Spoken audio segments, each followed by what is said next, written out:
Hello, Shoyan here. Starting today, I'm diving into a major home renovation. First up, I'm dismantling the house. It's a big project and we're starting in November. I feel bad for the homeowner since we won't be able to finish before New Year. Winter renovations are tough on both the homeowners and the crew. Even if I can't make it perfectly comfortable, I'll get creative and do what I can. I'm starting with the dismantling. I've got two people helping, of course, but I'll be breaking things down myself in a few spots too. First up is the hanging cabinet above the kitchen.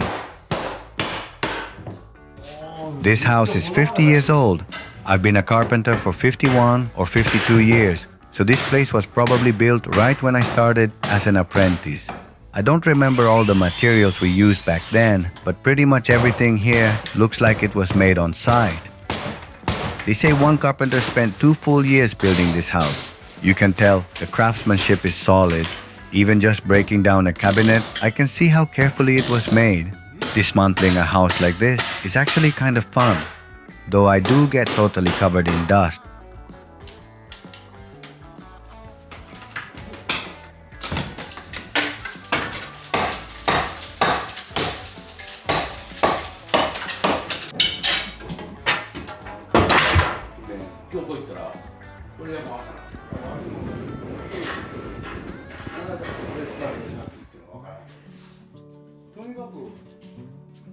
Ceilings never rise, they only sag.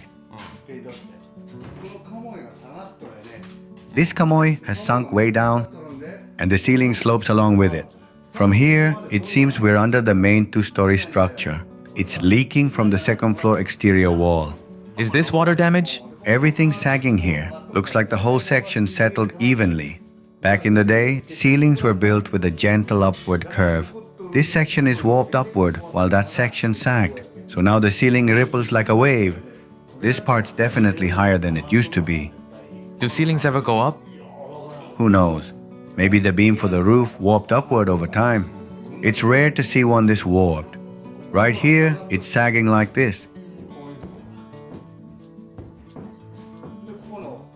It'll be better if it's just the strut sagging. But if the beams are warped, that's a real concern. Now, I'm removing the ceiling in the Japanese-style room. This type of ceiling is called a sao tenjo, which was common back in the day. You don't pry these off with a crowbar or your hands. You poke them from underneath with a stick and the buttons and boards naturally come apart. This ceiling's 50 years old and there's a busy road nearby, so it's very dusty. Plywood from back then wasn't great quality either. They didn't use insect repellent and they used Lawan plywood on the back, so bugs got in.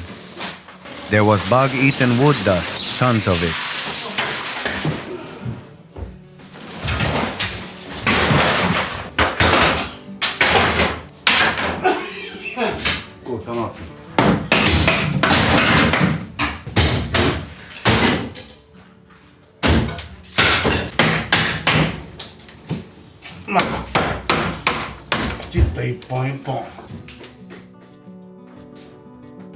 You can see the ceiling line here.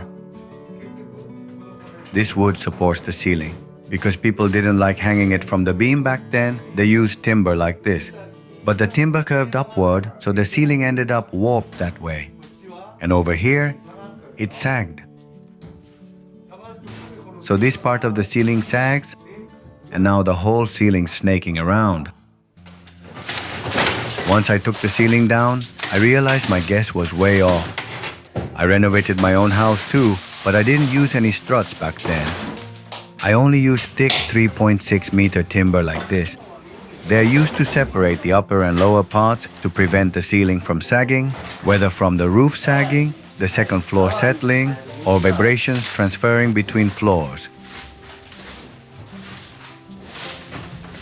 It's while they used wood that tends to warp like this. That's why the ceiling got so warped. That's the root of the issue.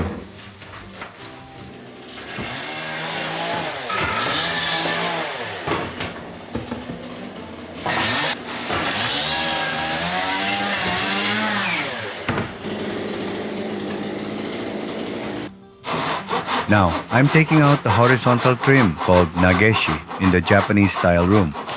In the end, I took out the kamoi on both the sliding door and the wall. The rule of thumb with dismantling is to always start from the top. If you break the floor first, you can't use a step ladder, your footing's bad, and cleaning gets harder. So I always start from the top. All the junk in a house ends up behind the nageshi. I've dismantled a bunch of houses, and I've never seen one where someone actually cleaned back there.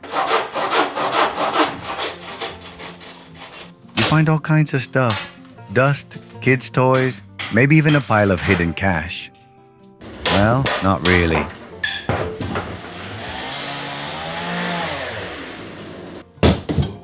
Next, I'm taking down the kitchen wall. It's made with 60 cm by 242 cm fire-resistant boards, standard for back then. Their surface was meant to be visible, and there were all kinds of printed finishes. They're just long, thin boards with decorative coating. That counted as semi-fire resistant at the time. These old boards are tough to remove. They don't come off clean, they crack like rice crackers and make a mess.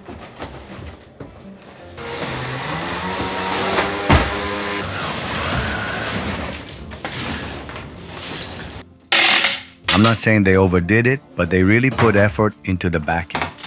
Taking it all off was a pain.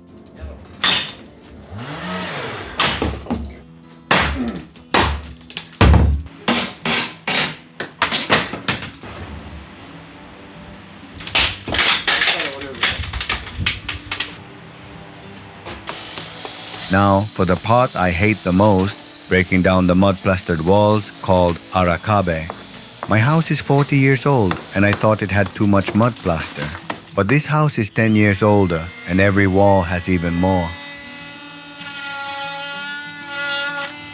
They even plastered above the thin kamoi, which wasn't common.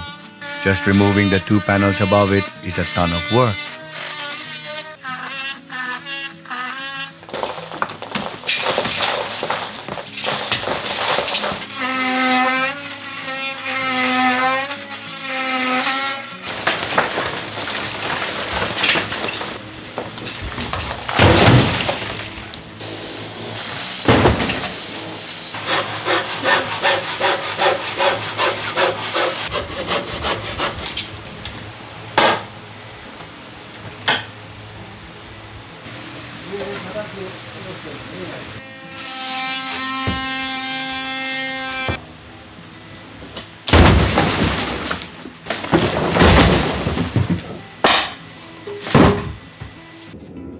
I'm also taking out 2 closets on the opposite wall. There was a big household Shinto altar above one of them, which I'll reinstall later. It's rare to see such a big one. Apparently, they've got a lot of ornaments to display there.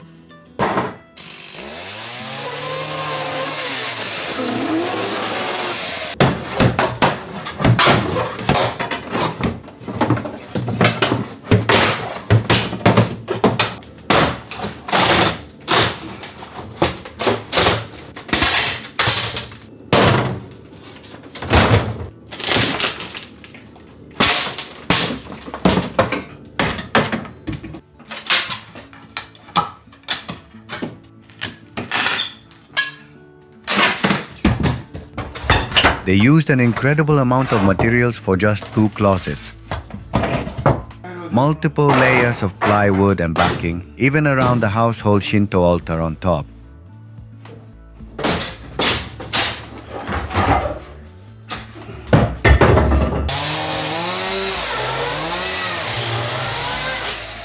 When I peeled off the plywood, I found cedar planks covering the whole wall behind it. Honestly, leaving a gap between each board would have been enough, but they really went all in.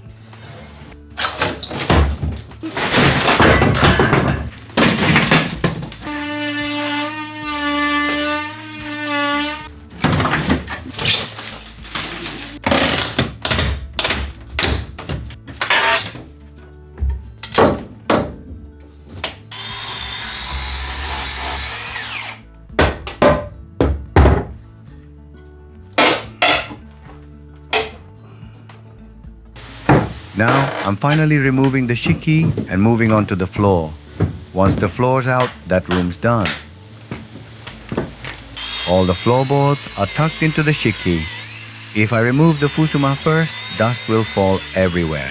So, I mostly dismantle the floor while the fusuma is still up.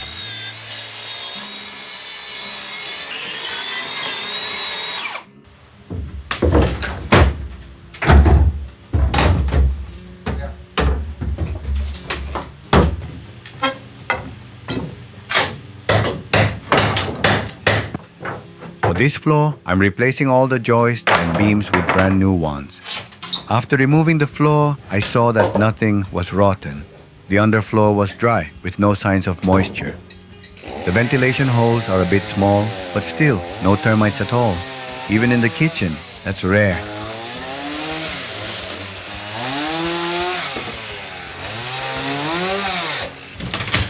Now I'm ripping up the kitchen floor. For its age, it's holding up well. Back then, floorboards weren't glued down. That makes them much easier to remove. These days, I usually glue them down because I think it's important. But when they're glued, they're a pain to rip up.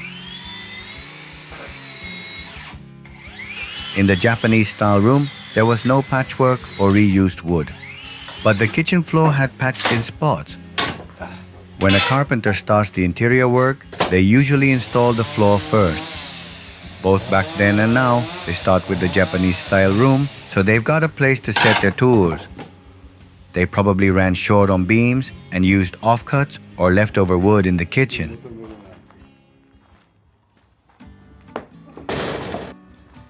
Next, I take out the fusuma and remove the shiki again. There are bits of flooring stuck underneath that won't come off otherwise. So I remove the shiki again and pull out those short pieces.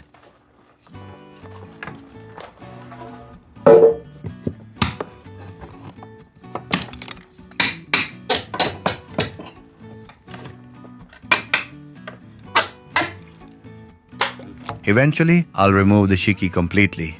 But for now, I put it back and reinstall the fusuma to keep the dust out.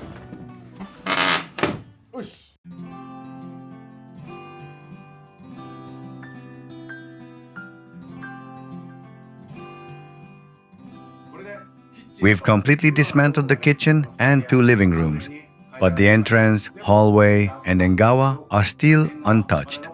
The homeowner's still living in the middle of the house, so I can't tear those down yet. They need to be able to move around. That's why we started by breaking down the 2 rooms at the back. That's all for today. Thanks for watching.